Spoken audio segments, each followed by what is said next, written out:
For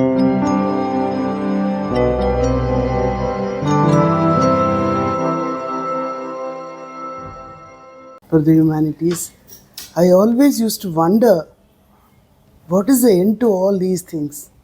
When? Why? This used to be the question right from my childhood. कि क्यों ऐसा है? Everywhere there is paradox. Everywhere.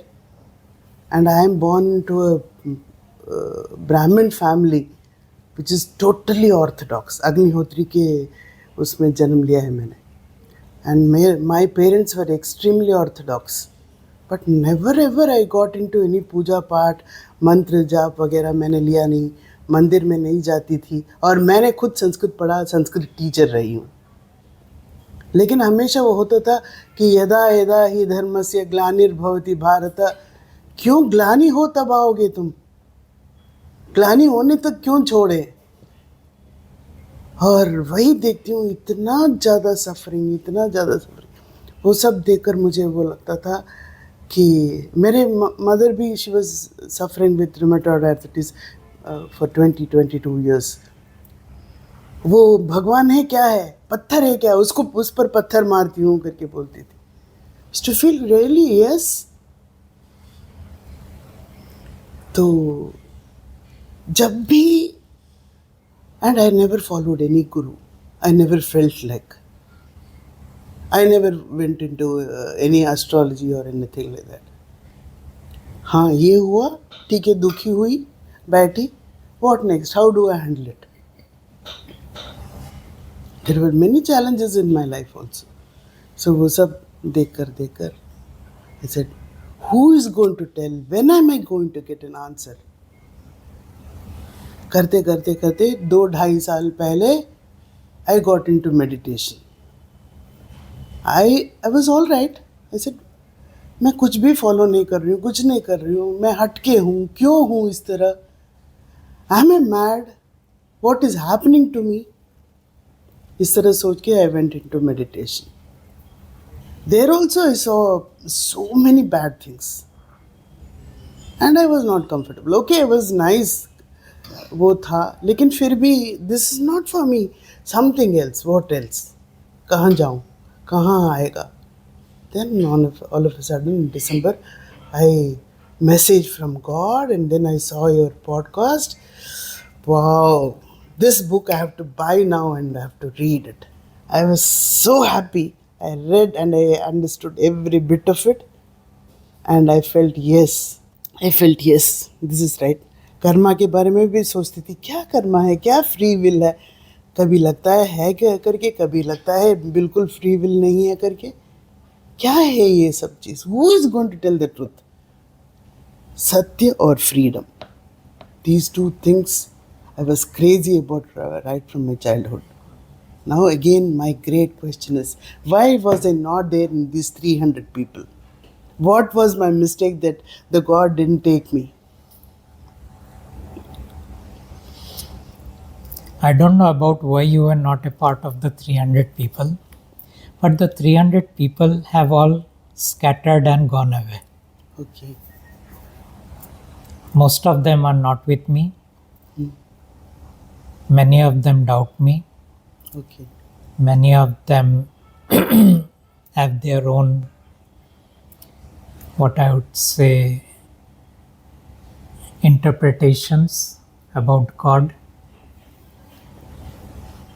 Many of them believe I am no more with God.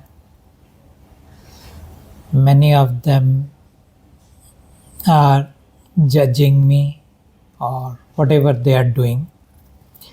So the point here is this, that being a group, being a part of the 300 was not a privilege, it was just a work that we did at that point of time.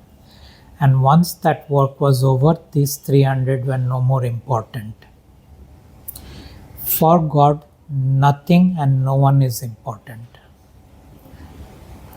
God utilizes the services of people subject to their willingness to serve God. But God also knows that no one can perpetually remain with God for the simple reason that the king can come and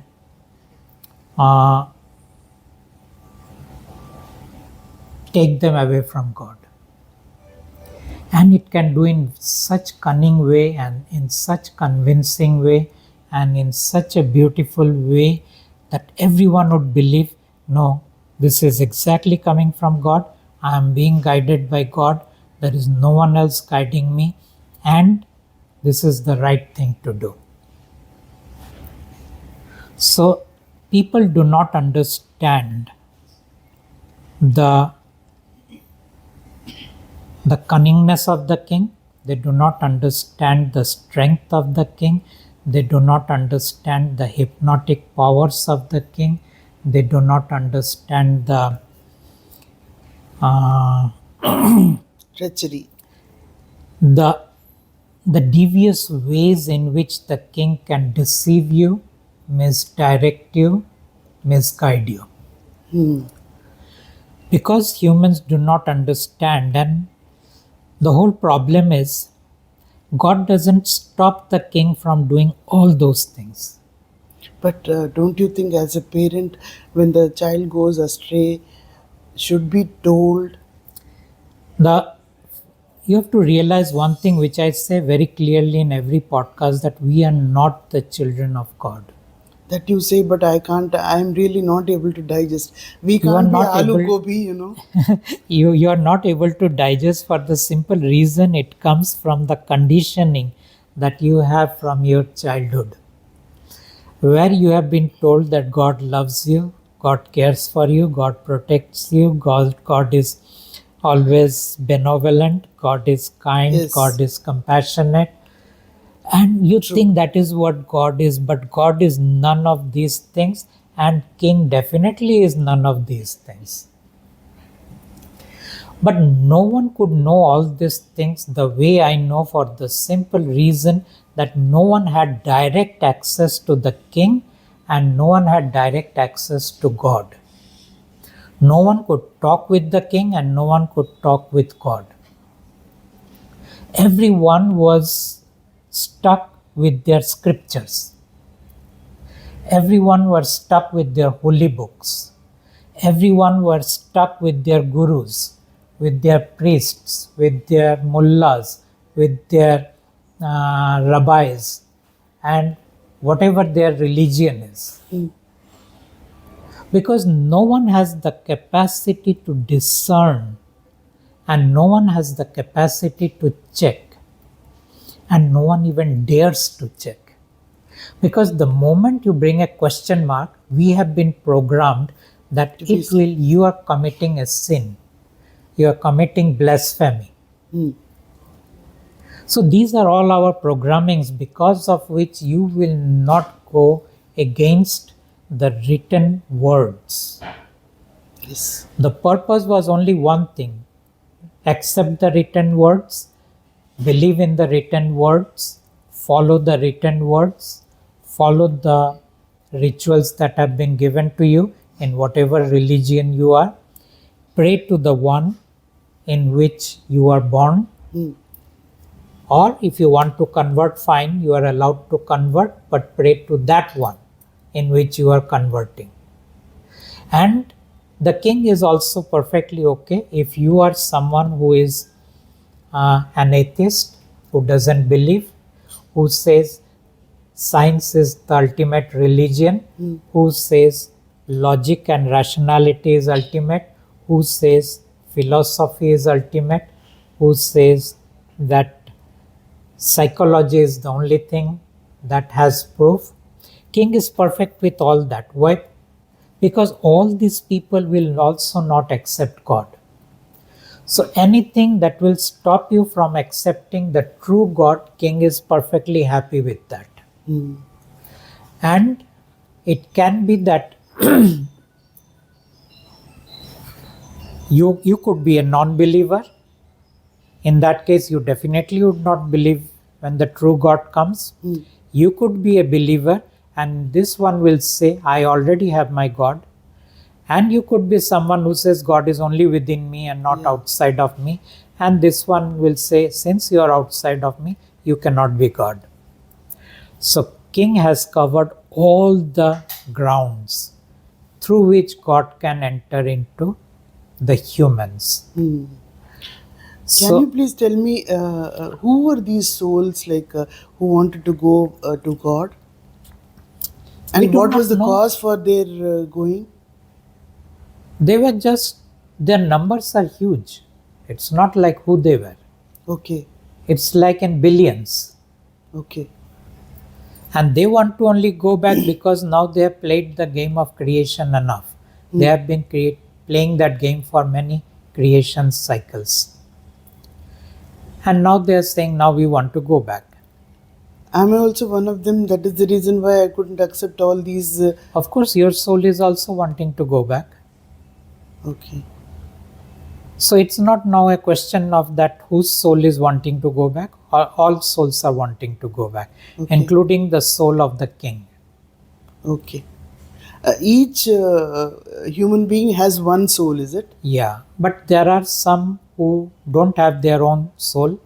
They are being sourced by a group of souls. Okay. But their numbers are not that big.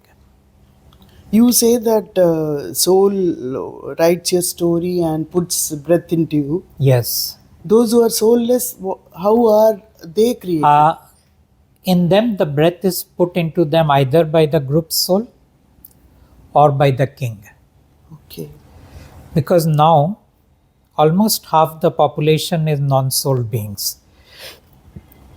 And at some point soon, all the population will be non-soul beings because the souls are all going away. So it is the king who will give them the breath. It is the king who will write their storyline. And king has a whole hierarchy who will be doing all those things. Okay. You were saying that biologically there is no difference between the souled person and Yes. non-soul person. But is it that the feeling, empathic nature that a soul person has and the other person doesn't The have? non-soul people are more materialistic and they are less emotional. Souled beings are, they try to be materialistic but they fail. And that is why mostly they are in the lower strata of the society.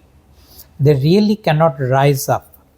Because in order to rise up, you need a very good mind, you need a very sharp mind, you need a very authoritative mind, you need a very technology oriented mind, or you need a mind that is excellent in whatever area that you are working in. It could either be arts, it could be craft, it could be dance, it could be acting, it could be sports, it could be painting, it could be singing.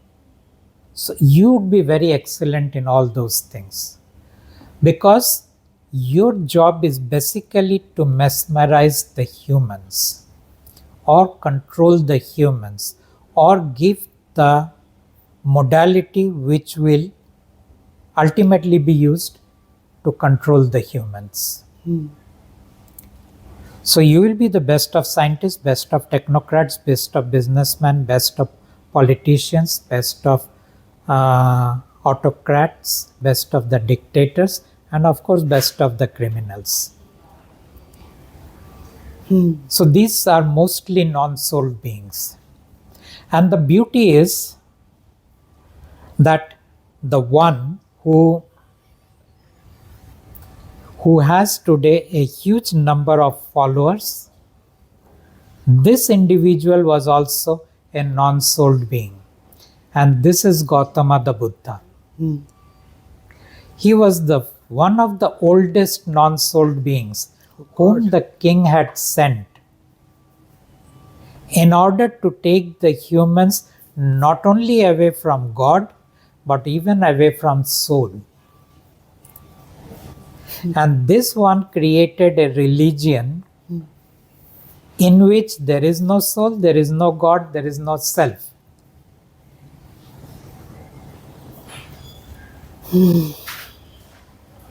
So much of deception, so much. So much of deceptions.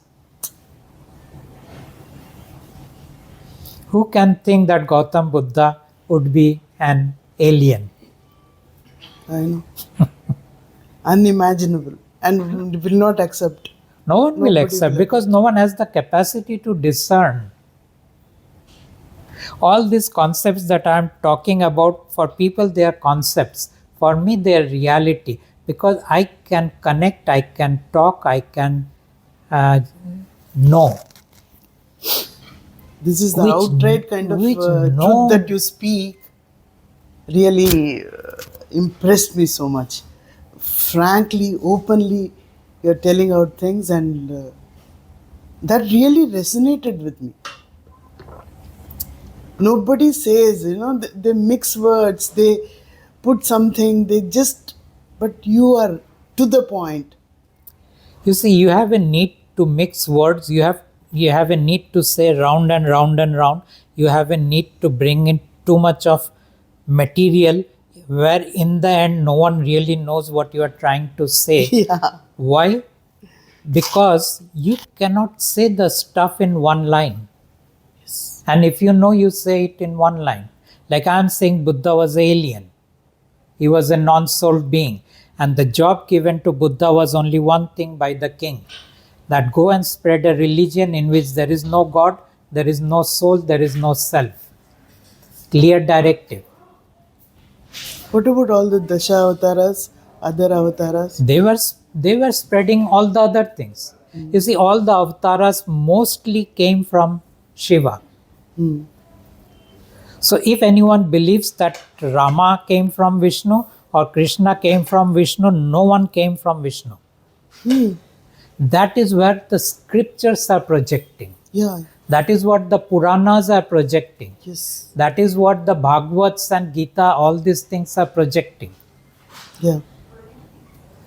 But if you only remain with the Vedas and the Upanishads, there is none of these things there. Hmm. This thing comes because what happened is for 10,000 years, the king is constantly trying to figure out how to bind the humans in such a way that they will not go to God when God comes to the humans. King knew one day God is going to come. And he tried everything. And the first phase of the experiment he was not satisfied with. And that is why he had to do a rebooting 5,000 years back. And rebooting was he had to flood and destroy everything. And that's why there are all the mythological stories of the great flood that destroyed everything. That actually happened. Okay. Noah's Ark and all that. But once these people are bound to die, then after death, why was the same kind of creation created, wherein there is so much of horror, suffering? No, and all that is being created because the king needs the food.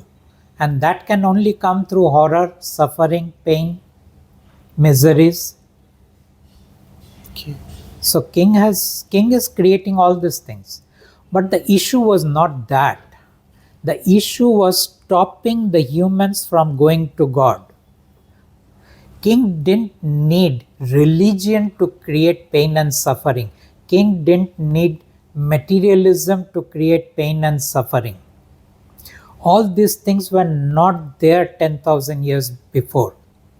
Okay. Humans were still there. Humans were still creating the food for the king. Humans were still suffering.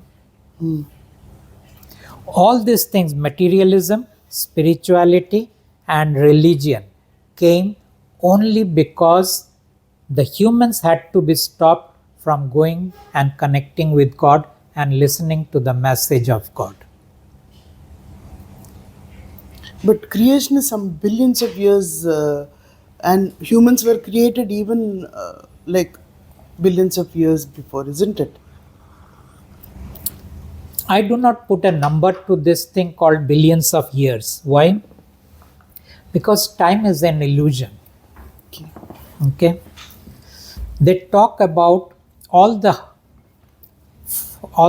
bones that they have found Carbon of dating. so-called humans. But human bone doesn't remain for so long. Okay. It is the bone of those ape humans that they have been finding, and they are assuming they are the bone of the humans. Okay. So that is one species that today is no more with us, called the ape humans. So we have the apes, we have the gorillas, but we don't have the ape humans. Okay. Humans have been even before Shiva was, Okay. even before Brahma was. Okay. Why? Because even when the king was pushed out, the human was also pushed out. So human was created by God, half creation. The other half was created by the king. Okay. And human was created for only one purpose, that use this to have your food by giving this one pain and suffering. It was the will of God that the humans have pain and suffering, and the king executed that will in order to create the food for the king. This is really, really. And then the humans believe, no, we are the children of God. You are neither the children of God nor the children of the king. The children of the king are the deities, not the humans. Then where are we to go? Even God is not bothered. There is nowhere to go right now. The scenario is different. You told that we'll be going out of this 11th dimension. But after that, what happens? Where are we to go? Like, will there be suffering again? You are not going to Our go souls. there. Our The souls. souls already know what is there. They don't have this question, what will we do? They know what they are going to do, Okay. because that's where they came from. But as a human, I don't understand. Please tell me what is going to happen to us. Nothing will happen. Your body will be burnt out. Your story will vanish. Hmm. So nothing is going to happen. Then after that, what creation? What will happen like to that soul?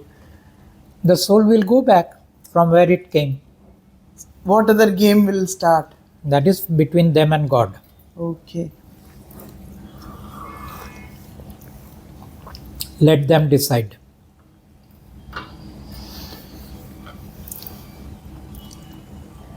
But understand the whole dynamics of what this game is about. Humans never understood who the human is.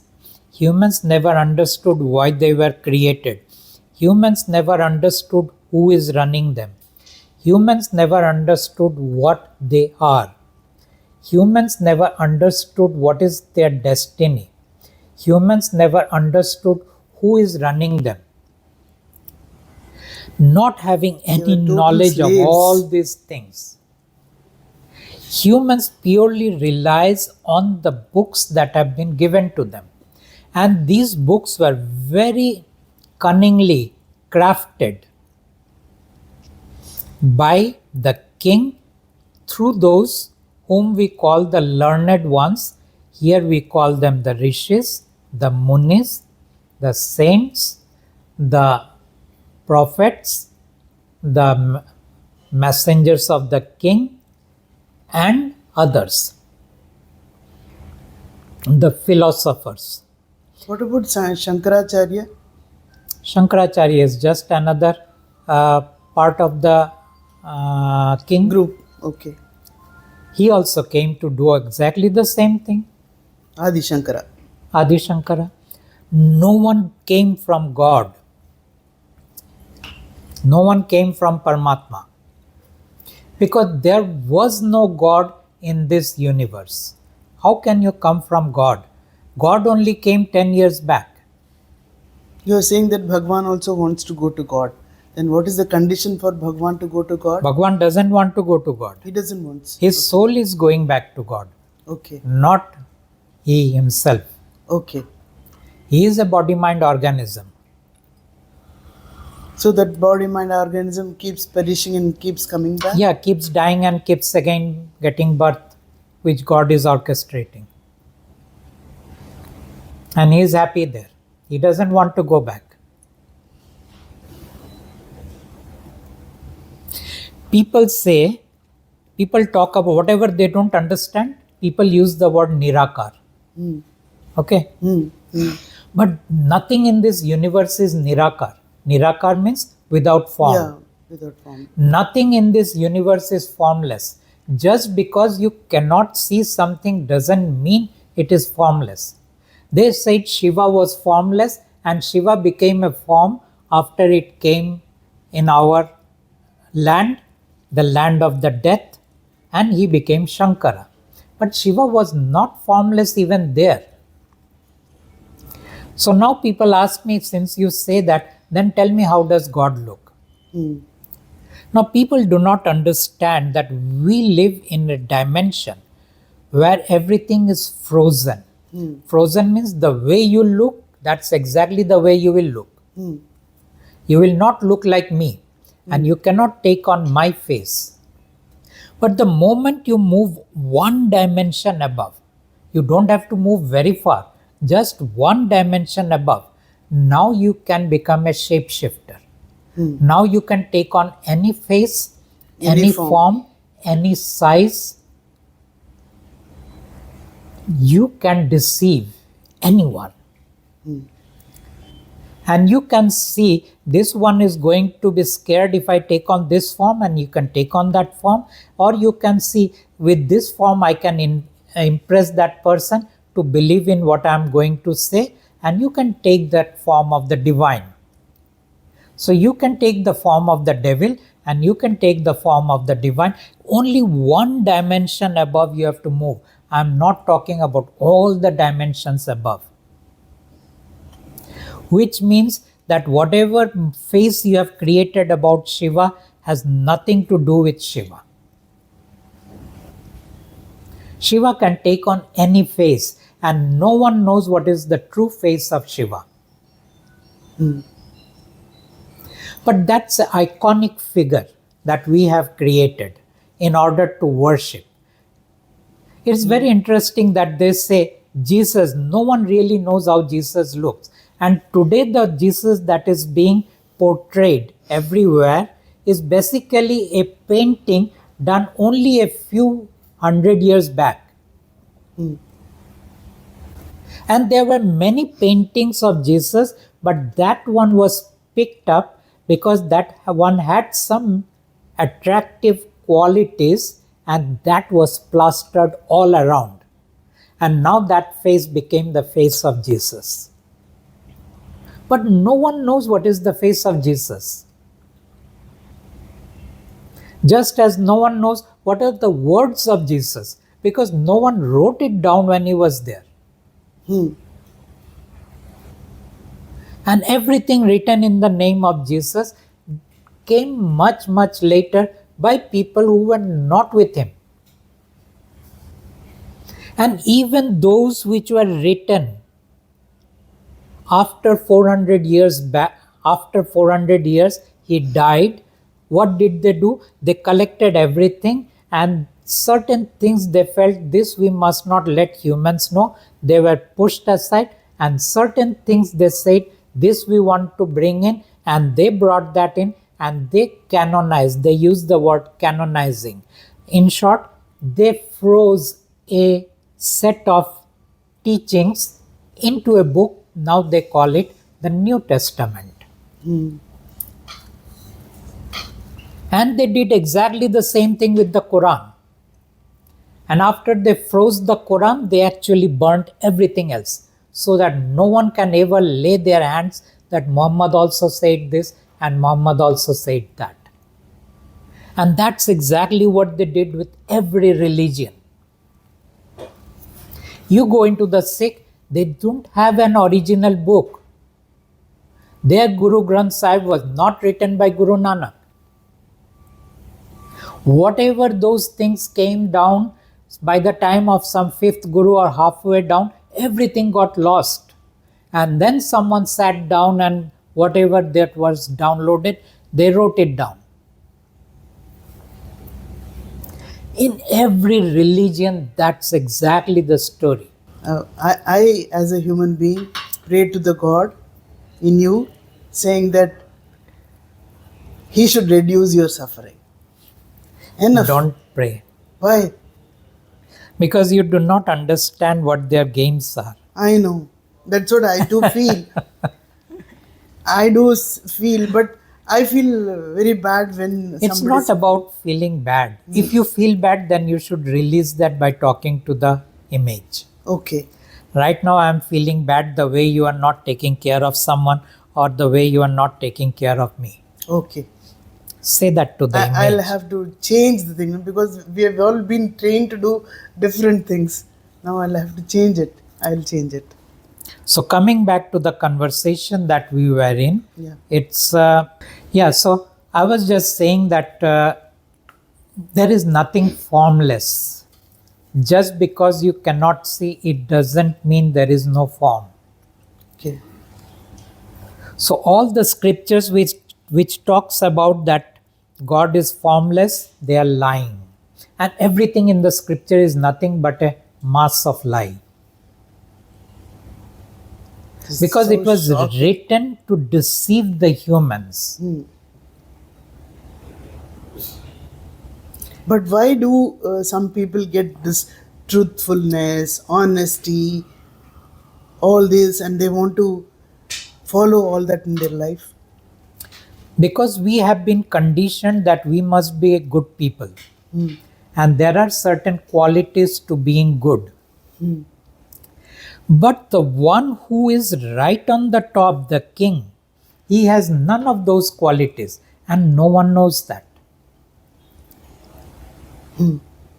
If you come to know that my parents are someone who has none of the good qualities, and if they then try to preach you, you will not follow your parents.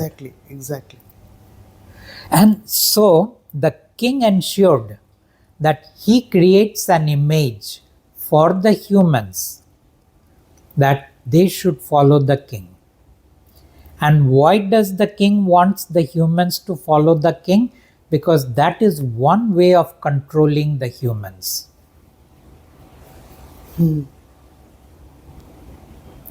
So one way is that you be a follower. Another way is to use fear. Another way is to use punishment. Another way is to hypnotize you. So the king has multiple ways of controlling the humans. But what difference will it make? Like, why is it that you're saying that I should talk to the image saying that I am not comfortable with the way you're treating? Because that is creating your suffering.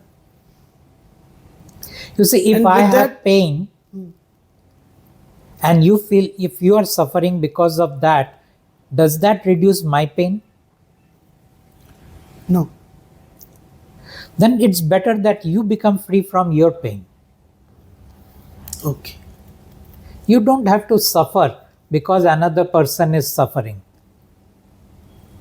It is that for that person to decide whether to talk with God and at least see whether God does something for them or not. Okay. That's why we tell all the book readers and those who are seeing the podcast that talk to the image. And what do you talk to the image? You see, what causes suffering? Basically 3 things causes suffering. Your attachments, your aversions, your wanting. So first thing is keep on saying all my attachment for my son which is causing me pain and suffering. All my attachment for my husband, all my attachment for my sister, brother, whatever you are attached with, keep saying to the image. You don't have to keep on repeating, just say once and forget it. Let God decide. Aversions, all your negativity you have towards people and towards your own self. Keep on saying to the image and let God decide. all your list of wantings. Keep offering them. Become free from all your desires. People say, how will I enjoy life if I have no desires? You don't need desire to enjoy life. You need to really be with the things and the people and the environment in which you are in to enjoy life. Yes, I do agree.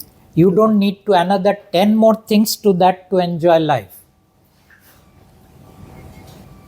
So no one, it's a wrong impression that people have, I need that before I can enjoy life. No.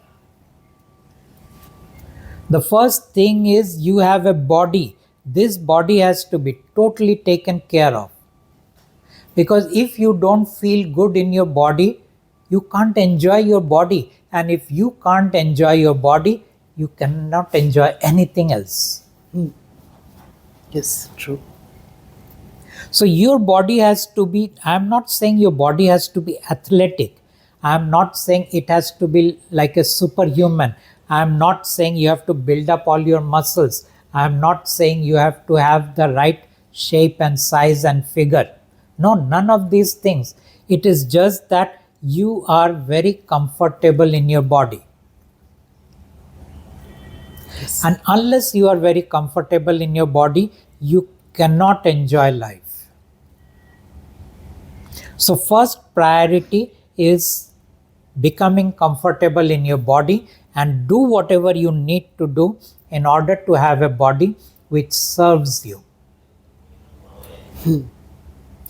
Do not use the body to impress others. Now you are gone if you are trying to do that. Yeah, I totally understand all that. So the body is meant to serve you, not to impress others. The body is the utility. Keep it functioning, keep it well oiled. Okay.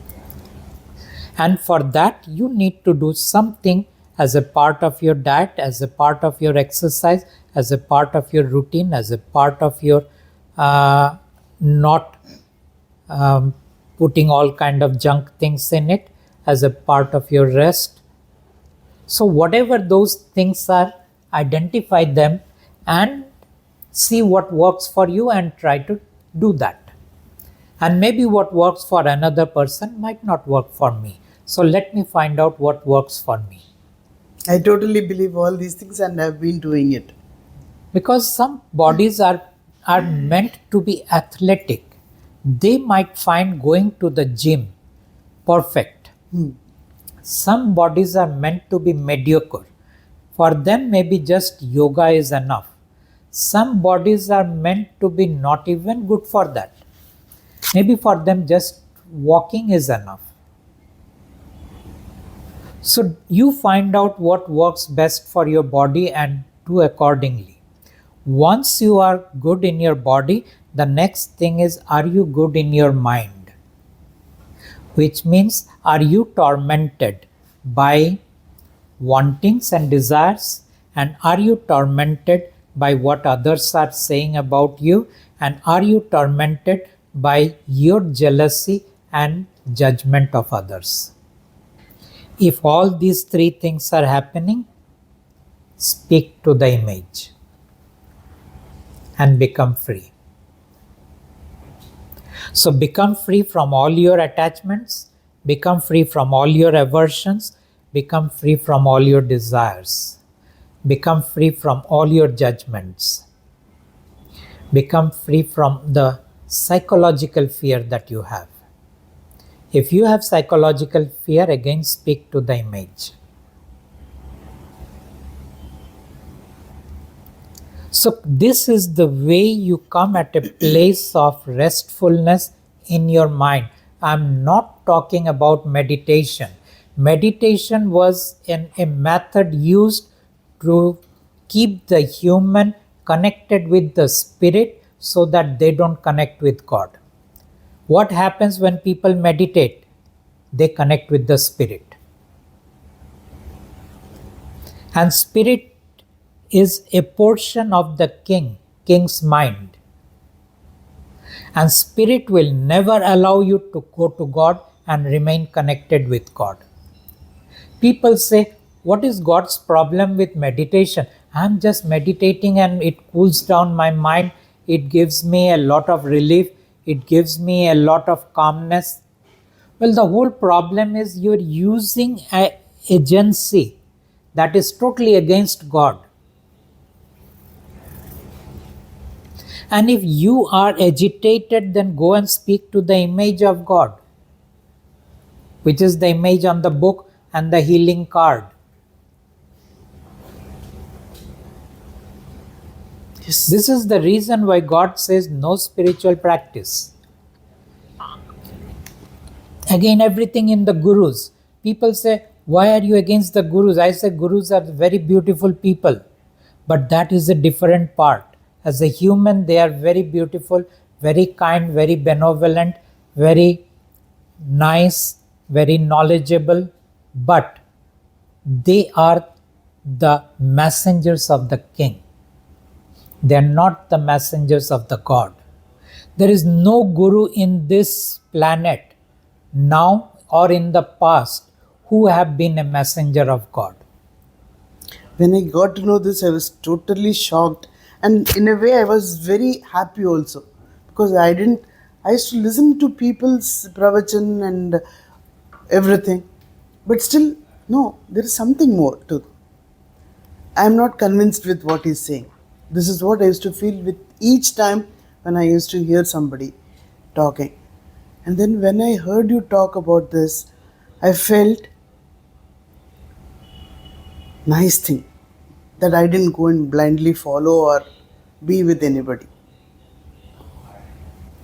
Because that question was there in me. I was not convinced with whatever they were saying. I, I, there is something more to this. Where do I find it from? How do I get it? This used to be the question right from my childhood. You see, I'll tell you the cunningness of the king.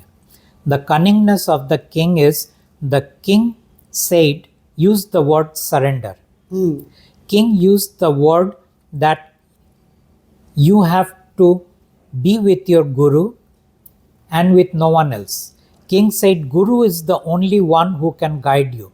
King said, Guru is the only one who can free you from the cycle of birth and death.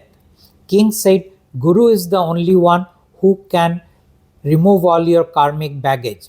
King said, Guru is the only one who can free you from all your sin.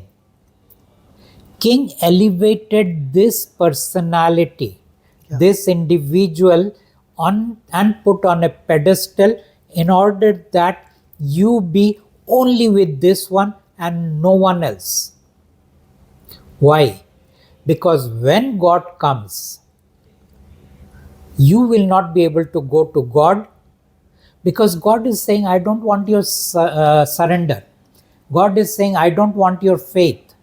God is saying, I don't want you to join any cult. God is saying, I don't want you to follow any individual. God is saying, I have no teachings. God is saying, I will do everything, whatever you have been told the Guru will do. I will free you of all your sin.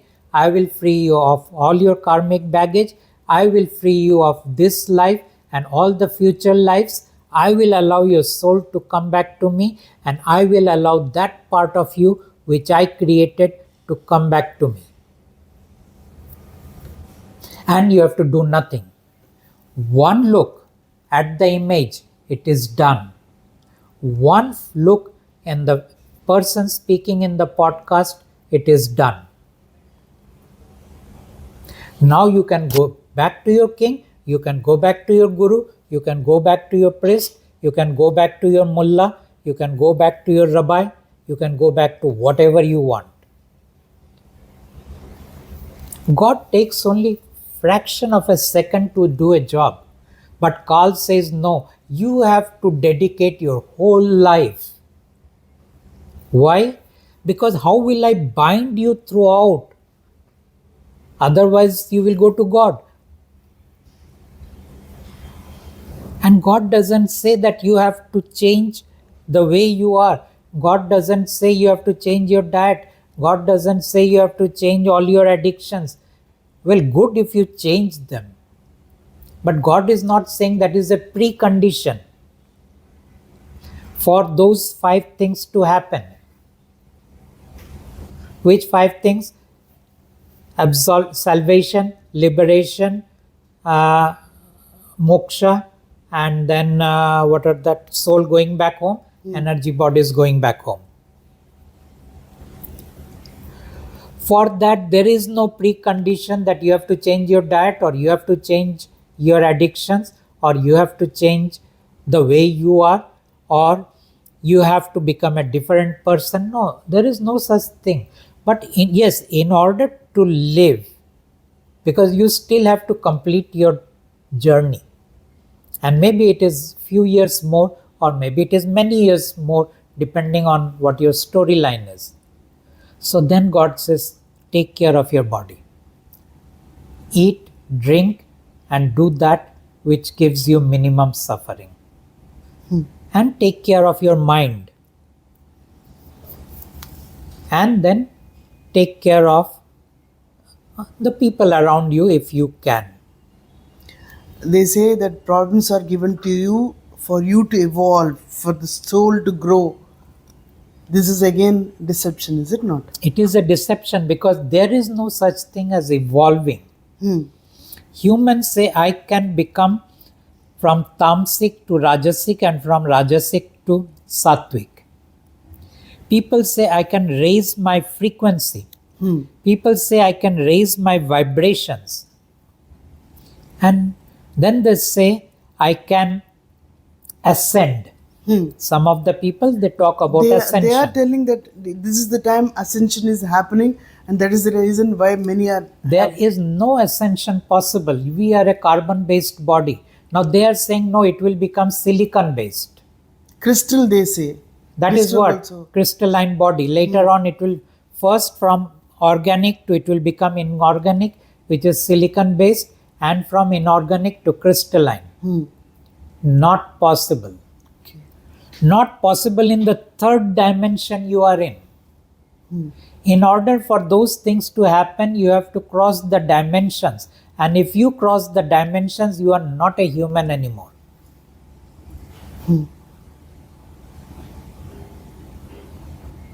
So all those things that they are talking about ascension, moving from third dimension to fourth and fifth, not possible. But there are so many NDE, OB, all these things are happening. Is it all to again? You see, all these astral things and all these near-death experiences, they are also happening when you are going into sleep. Every time you go into sleep, your astral body goes out. The only difference between that and those people who say that we are having the astral traveling that they do is just that they are doing it at a conscious level. Others are doing it at an unconscious level. Because in the sleep, you are unconscious. Your body is unconscious. Your astral body is moving. But right now, looking at me, you cannot project your astral body and make it move. But there are some who can do that. But so what? What is the great thing? Even if you go to the fourth dimension, what is so great in the fourth dimension that will really elevate you? There's nothing in the fourth dimension or the fifth dimension. Dimensionally, there is nothing that can elevate. Those are nothing but creations of the king, which you get attracted to. It's like people go into the Disney world, and in the Disney world, they see those magical things, and they are like, wow.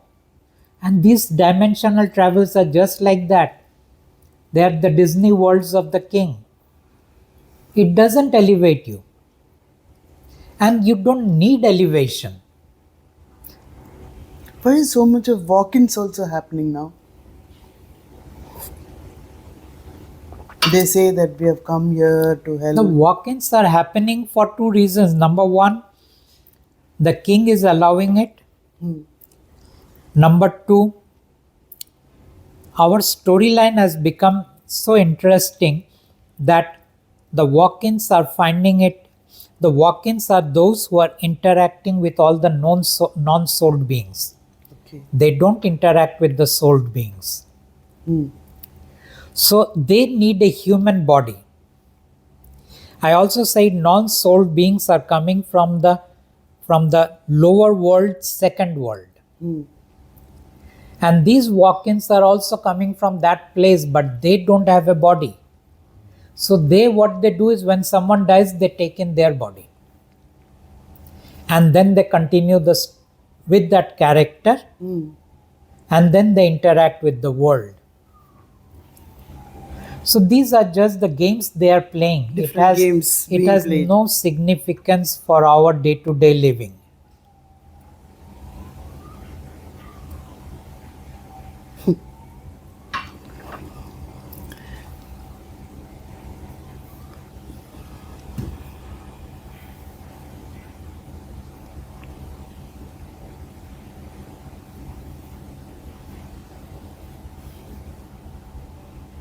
There are so many channelers now. This again about you can read this book. In fact, this has I don't need to read channeling books. no. It's not. They are Pleiadians. You see, all these things called Pleiadians, Syrians, Arcturians, Orions, all these are extraterrestrial beings whom King has been sending Okay. in the last 10,000 years in order that just like King has sent Shiva, King is sending these beings also. Okay. in order that you go and give in something to the humans that will mesmerize them so that they do not go to God. And so there is a whole cult of people, cult means whole group of people who are fascinated with the channeled material. Yes. Whole lot of people. They feel that the Pleiadians know more, they feel the Arcturians know more, they feel the Syrians know more. Not at all. Just because they have technology doesn't mean that they are more sorted out. Okay. So I know everything about the channeling world. And it is as much a trash as anything that Shiva gave to the humans. And why it is a trash? It was only given so that you remain trapped in those so-called teachings in order that you do not go Another to God. way of keeping Another us. way of trapping you. So the channeling is also one more way of trapping you.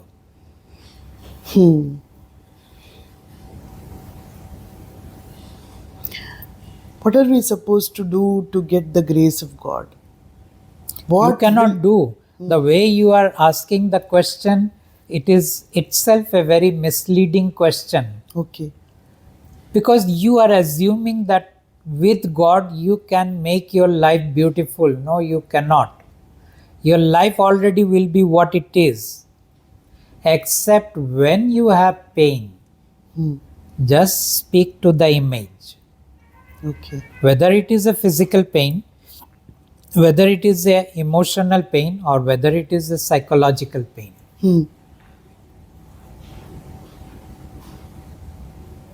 And have the clarity that everything is created in order to deceive you, in order to trap you, in order to bind you, in order to stop you from being with God. And what does it mean to be with God? First thing, having the clarity of what is the game of the king. Unless you know the clarity of what is the game of the king, you will never be able to be with God.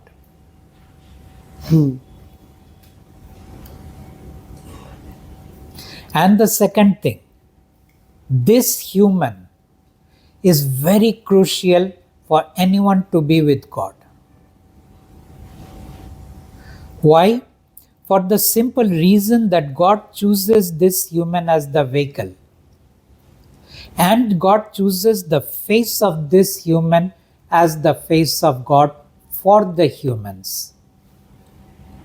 So people assume that is the ego of this human. But it is not the ego. It is just that the human is saying with full clarity, with full understanding, with full awareness, and the human is saying that this, for the sake of other humans, this human doesn't need God or doesn't need to be with God. This human is beyond that. And so many people try to go into the activities of this human in order to understand the human. They try to figure out how this human must be working with God. They try to figure out what this human is doing with God. No one can ever know that. No one can ever figure out this human. No one can ever know what this human has done with God or is doing with God or will do with God. Just not possible. Because no one has the range of discernment, perception, and cognition that this human has. No guru has that. No deity has that. Even the king doesn't have that. And if the king doesn't have what this human has, how can you ever know this human? And you're only trying to look at this human within the biology and within the psychology. No, I'm not. Now I'm just saying the humans try to figure out the human within the biology and within the psychology. Yes. But this is the front part. You do not know what is behind this biology and what is behind this psychology. And there is no way you can know. Can't others achieve that? You cannot, because there is only one vessel that God needs. Okay. God doesn't need multiple vessels. I too would like to be something like you. No, you cannot be. Many want to be like me. Okay. Many try Like to be like me. getting to know things firsthand, seeing things. The whole problem is you want to know, and this human wants nothing to know. Okay, that want.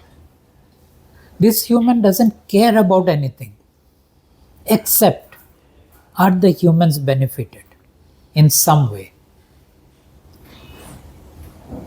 The basic 5 things have been cleared.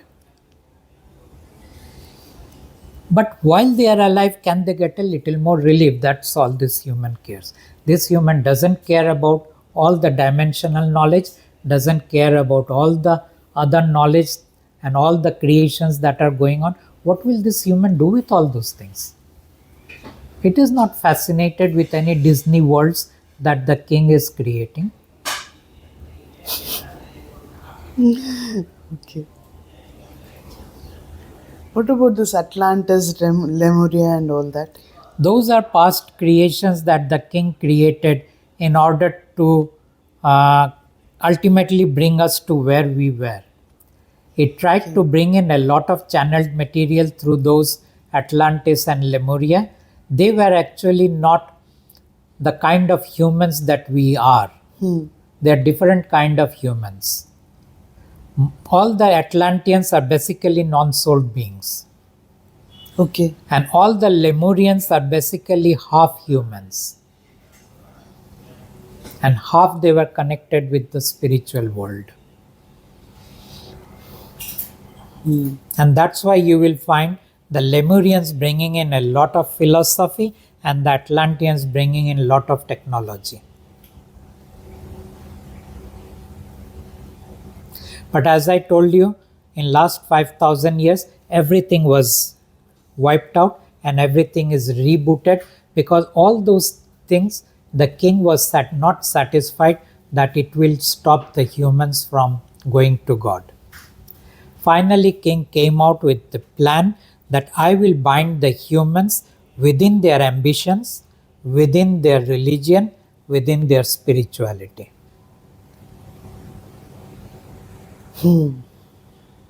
Very simple.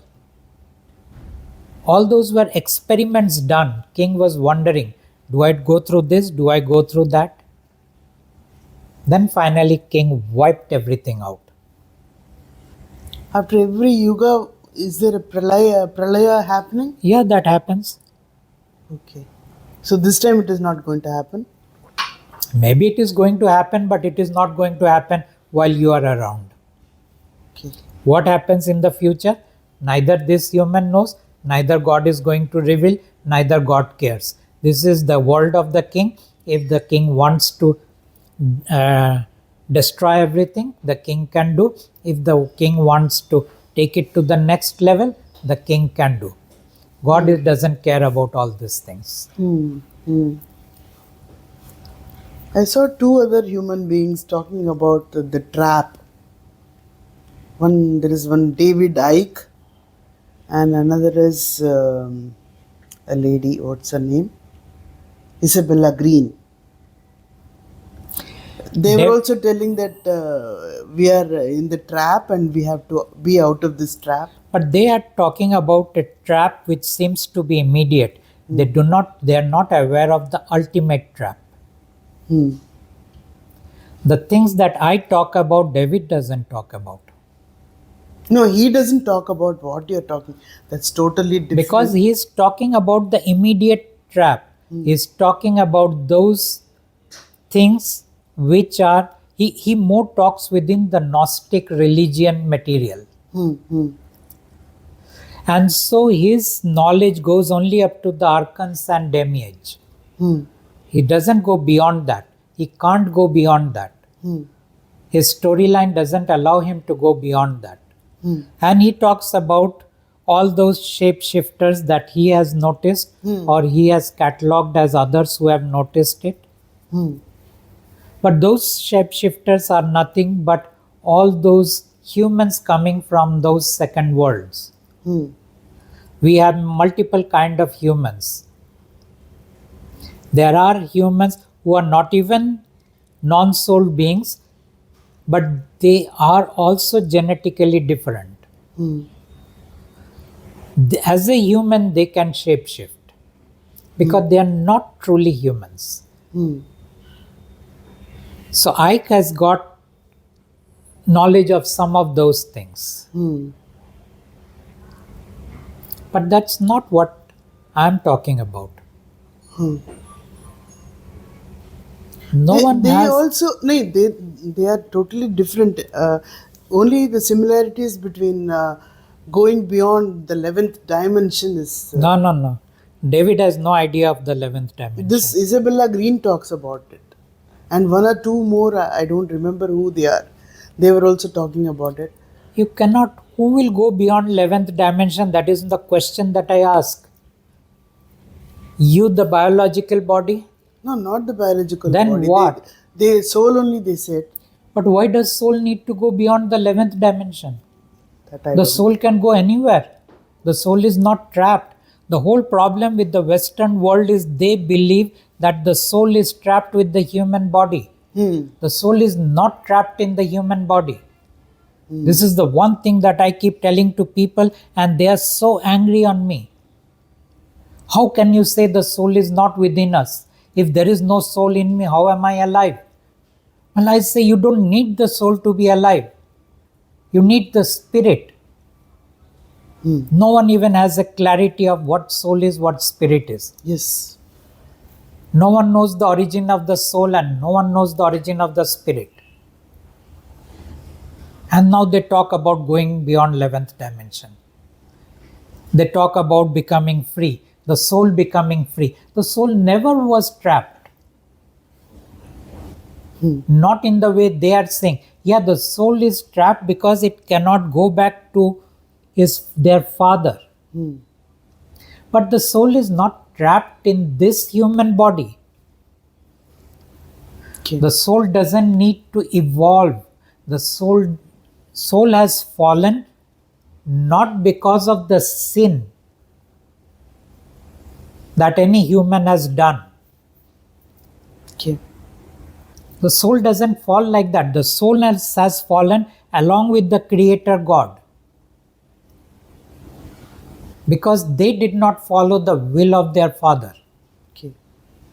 And then they created religion and put in a story of they are the ultimate God and they were their children went against them, and so they are the fallen gods or the fallen angels or the fallen souls. No, those are all trash. Every story in every religion is total trash, because the religion itself is a trash. How does the soul look like? How can a soul look like it doesn't- anything? I told it's an you, energy. the moment you cross the third dimension, do not ask the question how it looks like. Okay. It can look like anything you want. There is no particular this thing to define it. No, you cannot know. People ask me, okay, you are a messenger of God, so tell me, how does God look like? I said, how does your God look like that you worship? And forget about God. Tell me, how does a ghost look like? Which is, you are aware of ghost. What is the difference between consciousness and awareness? Awareness is a part of the mind of the king. Consciousness is part of the God that God gives in order that we remain connected with God.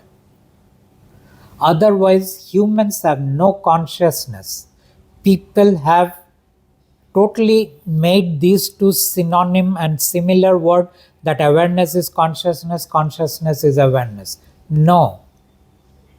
Okay. Just because I'm conscious of you being in front of me, that is nothing to do with my consciousness. It's just that I'm aware of your presence. Now you do not know there are so many things in this room, so you are unaware of them. That doesn't mean that your consciousness is low. It just means your awareness is low. So consciousness has got nothing to do with awareness. If you are someone with a high consciousness, you will never connect with the king. You will always connect with God.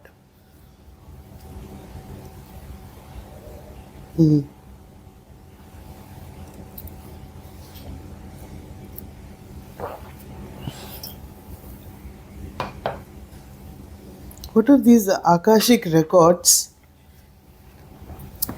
Akashic records are things created again by certain humans who feel they can go and read about your past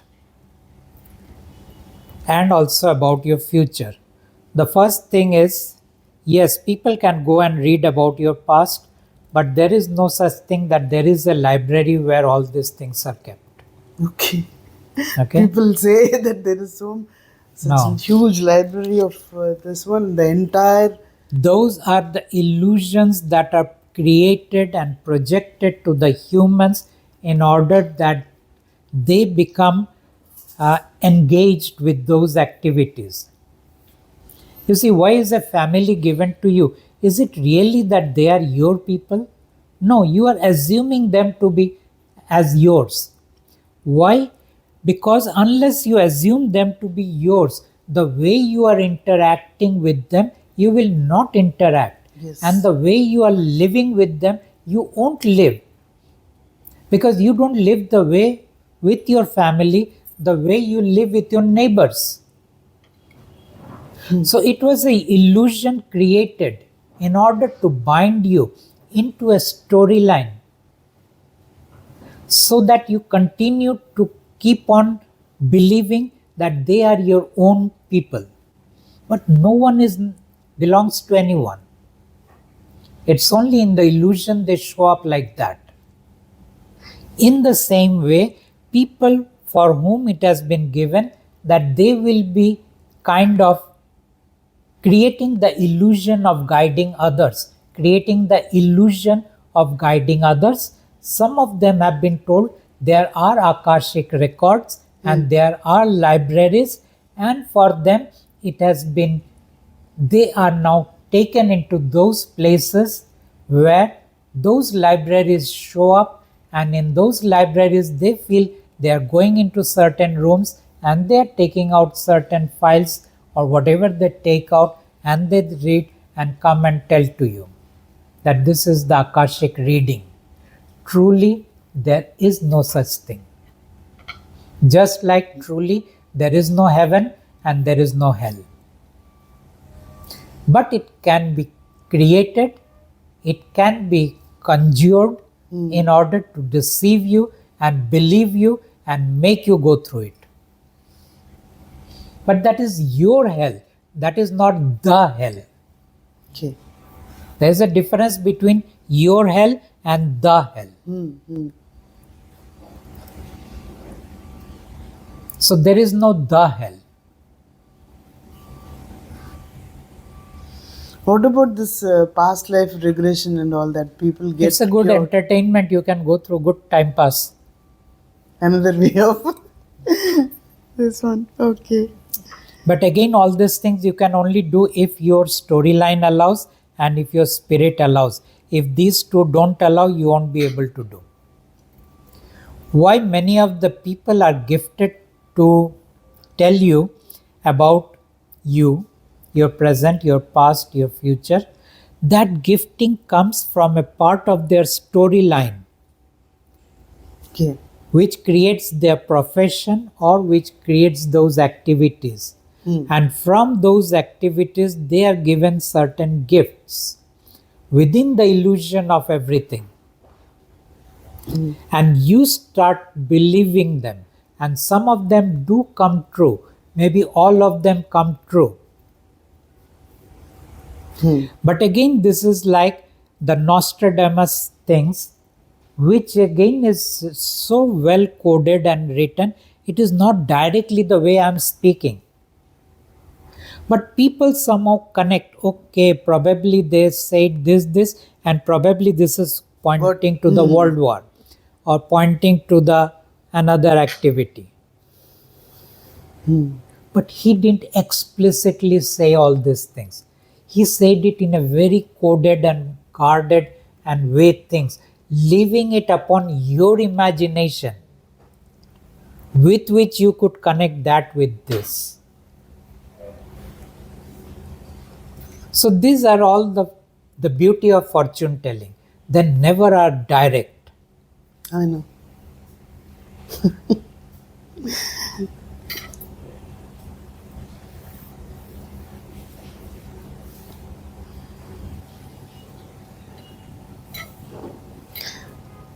Suicide is a big no in the world. They say you do anything but committing suicide, you coming back again, taking birth is a very difficult You see, thing. whether you commit suicide or you don't commit suicide, everybody has been coming back. Okay? So these are only ways of telling people that this is sin in order to Keep on put suffering. guilt. And why you should not commit suicide? So that you keep on suffering and create the food for the king. Because the moment you exit, the food for the king stops.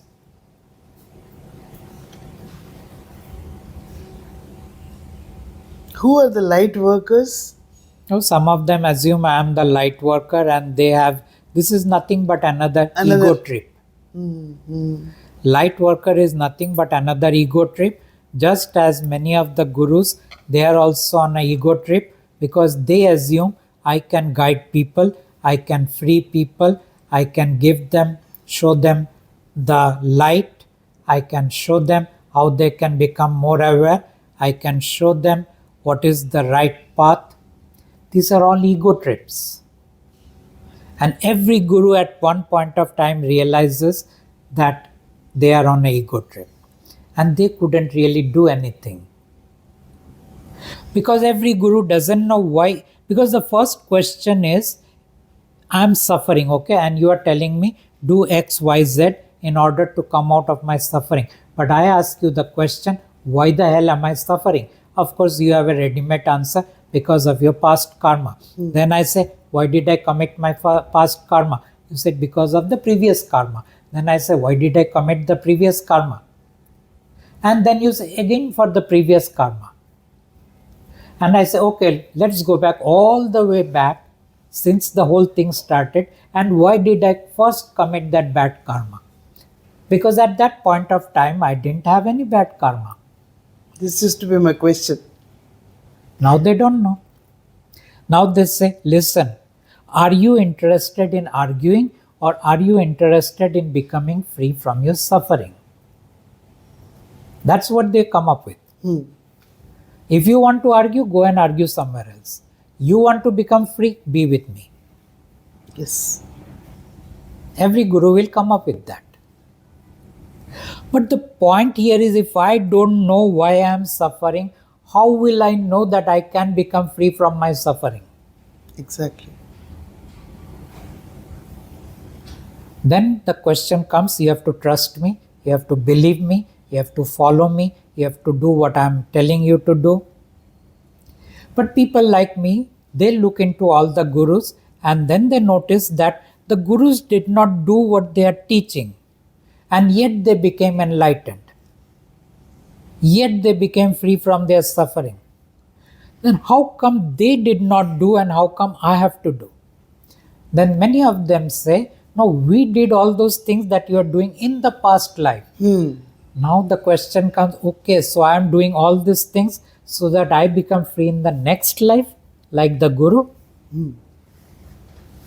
And where is the guarantee? And how many lives I have to do all these things till I reach that point where I'll just become free like the guru became? Or they will say, it was the blessing of my guru. Well, I am right now sitting here, please bless me. If blessing is everything. No, you have not. Then they say, no, there is a fruit that unless it becomes ripe, it doesn't fall. So how do I become ripe? You have to meditate. You have to do the mantra. You have to do the purification. You have to do the seva. You have to offer this and that. Now there is a big list depending on who is guiding you. But are these really the things that ripens me? And what exactly does it mean to be ripe? It's okay, I got it. If the mango is ripe, it falls. I can see it has become yellow. I can see it has become little soft. I can see it is giving a good smell. But what is my ripening that I can become like you? This is, you will become thoughtless. I'll become thoughtless. You will become pure. Okay, I'll become pure. You will become free from all your lust and greed and wanting and everything. Okay, so I'll become this. So this is what it means to ripen. But there are so many people who are full of all these things and yet they became enlightened. They were not ripe. Okay. Even I used to find what are the parameters, who is going to tell that? Because each one is telling a different kind of thing. But still, people are not attaining that. This is what even I used to have questions. So why people actually go to the guru? It's only for one reason. They have a few interesting spiritual experiences and they're very happy with that. But spiritual experiences is like going to a restaurant and having a good food. You cannot recreate that interesting experience again and again and again.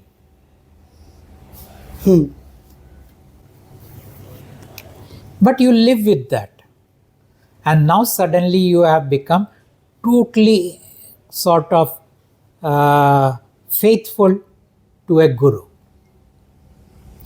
I tell people that God is a utility, not to become faithful to God. Use God. People don't use their guru. They have to become faithful to their guru. Because they have been told, unless you become faithful, guru cannot do anything to you. Surrender, faithful. But if Guru is a utility, they should be able to do whether I am faithful or whether I am doubting. If Guru really has a capacity to do. But they will say it doesn't work like that. So basically, what they are doing is they are binding you to the Guru so that you do not go to God when God comes to the humans. That is what they are doing. So they are binding you to the Guru, a human. They are binding you to all your gods who are in the temple, in the mosque, in the church, in the other places. They are binding you to all your spiritual practices. They are binding you to all your desires and ambitions. They are binding you to something that you believe is very logical and rational. They are binding you to all kind of scriptures. They are binding you to all kind of philosophies. Everything is about binding you so that you do not go to God when God comes to you. Otherwise, they have no need. The day God leaves this place, within a few years, within a century, everything will vanish. There will be no game of enlightenment being played. There will be no game of anything like praying to the God that will be there. None of these things will be there because it's no more needed. On an average, how many births does a soul take? Like, There is no such thing nothing, as no. average. Okay. They can do it only. Some people And soul say, doesn't take birth. The soul sources a body-mind organism. Soul doesn't take birth. You see, the point is, unless you have clarity, your language will show up that you don't have clarity. Yes. Naturally, it is going to show up. Like in dhyana and all, they were saying that before they achieve enlightenment, 300 to 350 births are taken by human beings. Nothing Is that like so? that. Nothing like that. They don't mean anything. Whether you have taken 3 births or you have taken 3,000 births, it means nothing. Okay. Because what are you accomplishing every time you are taking birth that you have to take an X amount of births? There's nothing you are accomplishing.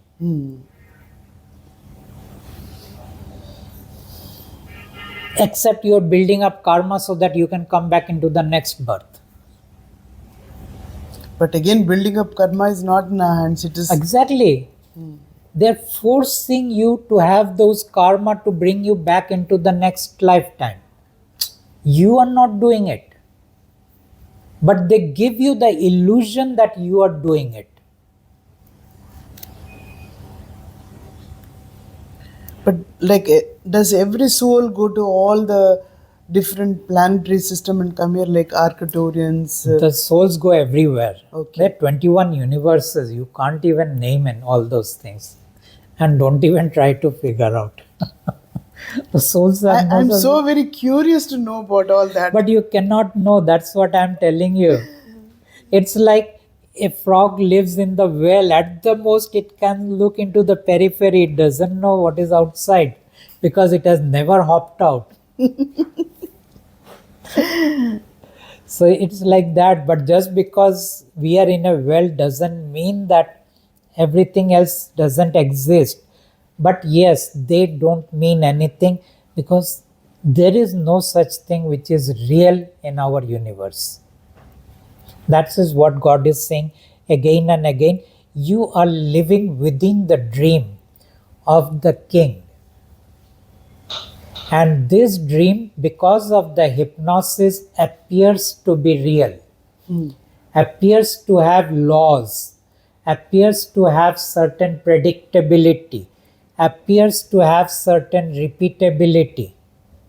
But these are all appearances. So if this is just the projection, unrealistic thing, then barring the suffering and all that, is it the God's kingdom? No, it is not God's kingdom. It is still king's kingdom. No, I'm saying when we go to God, First thing you have to understand, when you use the word we, what does it mean? Your soul will go to God, your energy bodies will go to that's God. what. This body mind character It will is not not go. going to Yeah. God. You have one spirit that will go back to the king. Hmm. So when you say we, at least say that when my soul goes to God. Now Okay. there is a little more clarity in your speaking. Okay. I'll do that. I'll change it. So when your soul goes back to God and when your energy bodies goes back to God, what is going to happen there? We don't know. We don't know. Okay. So we leave it at there. And they know, and they know. So they don't have that question. And the one who has that question is not going to go. So it doesn't make any sense to have that question. But being in this body, if I want to know, is it not right? No, it's not a question of right. God doesn't reveal. Okay. God says none of your business. That's why God doesn't reveal. तुम आलू गोभी बने रहो बस. Yeah, God says that's the reality. You are a food for someone. And I created you to be that. And another one, my son is executing my will so that you keep on creating the food. And the food is all your negative thoughts, feelings, and emotions. That is the food. But humans have a huge issue accepting that. How can I be food? How can I, who offer the best of the sweets and best of the offerings to my God, be eating my grime, my negativity? They can't accept that. They assume that God is eating the best of the food. No, God is eating the worst of the food. And when I say God, I'm talking about the God that the humans worship. Understood. Those parameters I've started understanding clearly now. Yeah. The problem is you do not have the strength to tell your father that I now have a different perspective of life. I have now known God, and I have known the one that you are worshipping, who is not God but the king of this universe. And I choose not to do the rituals. But you can do it, and since you are doing everything, you can also light the diya. I will clean the diya after your job is over, but I will not support you in your rituals. I'm just lighting it without any attachment. It's Because not a it's for question him. of your attachment, it's a question of what is the message you are passing through. You are passing through a message that I am scared of my father. I am scared to hurt him. I am scared Yes, to yes. I am scared to tell him what I have now known. I am scared to give him certain conversations which he is not willing to receive. No, he has received all the conversations. I've told everything about it.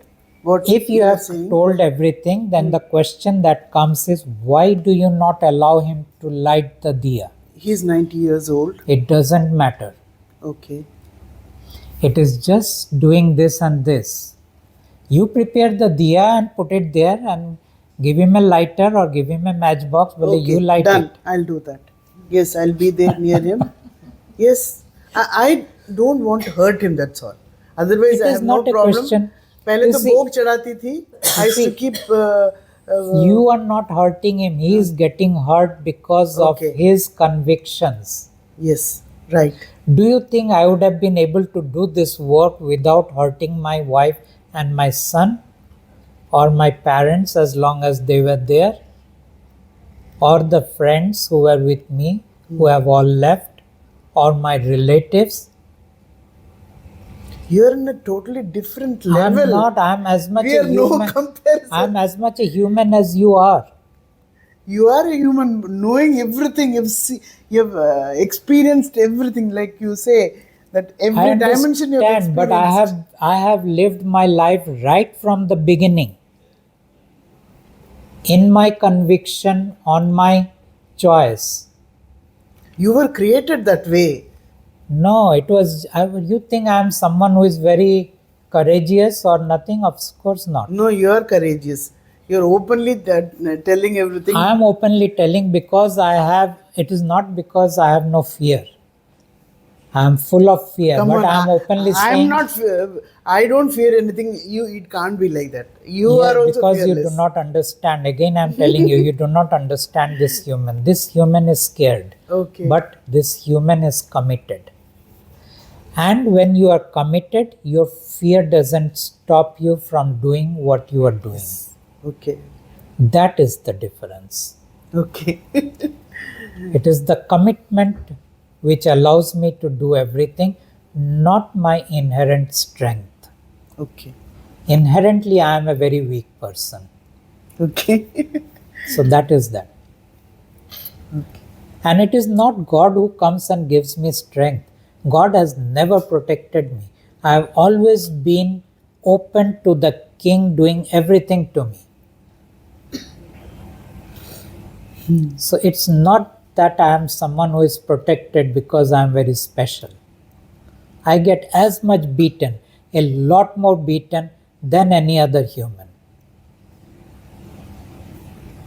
But it is the only thing that keeps me going is my commitment. And what exactly is commitment? That also I tell you. It is honoring my word. I told God that I will work for you and I am honoring my word. That's all. I don't care about the consequences. I am scared of the consequences. But that fear doesn't stop me because my focus is on saying, I will honor my word. And I am like a horse which is blindfolded. So I am only looking at what I said to God. And everything here, I know everything here happening all around. And I am scared. But my focus is there. So that's what keeps me going. Okay. So now, can I teach Sanskrit as a language without touching the religious Oh, part? yeah, you can. That's a language only. It is nothing more than that. But again, people wanted to learn Bhagavad Gita from me. But you teach them Bhagavad Gita. What difference does it make? Shall I teach? Oh, yeah, teach. But tell them this is what is Bhagavad Gita. Why should you not tell them? Tell them it is Bhagavad Gita, but this book doesn't come from whatever you think it is. They won't accept it. But it's not a question of what they accept. It's do you Conveying think, the truth. do you think people accept me? They don't. So many podcasters, millions of people have seen, but every out of 100, probably one person says, okay, I accept you. Like you said, you shouldn't light the diya. The same way, is it right on my part to teach Bhagavad Gita then? You can teach Okay. because it is nothing but a part of, is it your profession? No, it is not profession. Since I am a Sanskrit teacher, people prefer learning it from me. But you are again giving them only an interpretation, like another Sanskrit teacher wrote one of the interpretation. Okay. So you can tell them, listen, this is my interpretation. Okay. What is in the Sanskrit, you tell them. But that will not allow them to know What the reality is. what the real is. So you can tell them that I can give you one more version. You may not accept it, and that's perfectly okay. But this is what I have known, having known many other things.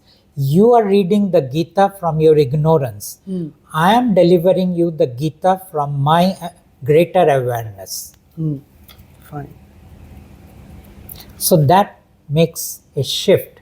And within your ignorance, you will not be able to accept some of my interpretations, which is perfectly all right.